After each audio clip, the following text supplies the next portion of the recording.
અંકલેશ્વર નજીક national highway પર 8 kilometre સુધી ટ્રાફિક જામ જોવા મળ્યો હતો. ટ્રાફિક જામનું નિમિત્ત બનેલા આમલાખાડી બ્રિજના પેચવર્કનું કામ શરૂ કરતા સ્થિતિ સર્જાઈ હતી.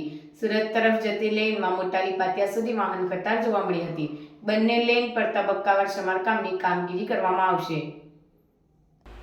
નેશનલ હાઈવે નંબર 48 પર અંકલેશ્વર નજીક ફરી એકવાર ટ્રાફિક જામની પરિસ્થિતિનું નિર્માણ થયું છે. અંકલેશ્વર નજીક હાઈવે પર 4 થી 8 કિલોમીટર સુધી વાહનોની લાંબી કતાર લાગી છે. અંકલેશ્વર વાલિયા ચોકડી નજીક હાઈવે બિસ્માર બનેલા માર્ગનું સમારકામ હાથ ધરવામાં આવ્યું છે, જેના પગલે ટ્રાફિક જામની પરિસ્થિતિનું નિર્માણ થયું છે. ટ્રાફિક જામના પગલે અનેક વાહન ચાલકો અટવાયા હતા. સુરત તરફ જતી લેનમાં અંકલેશ્વરની વાલિયા ચોકડીથી રાજપીપળા ચોકડી થઈ મોટાલી પાટિયા સુધી ટ્રાફિક જામ જોવા મળી રહ્યો છે.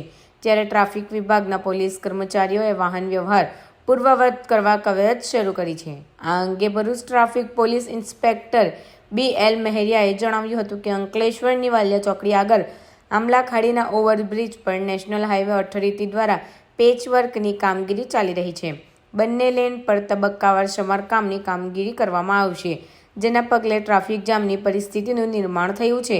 જોકે ટ્રાફિક નિયમન કરવા પોલીસ કર્મીઓ તૈનાત કરવામાં આવ્યા છે. આજે રાત સુધીમાં સમારકામની કામગીરી પૂર્ણ થઈ જશે, ત્યારે આવતીકાલથી ટ્રાફિક પૂર્વક થાય એવી શક્યતા છે.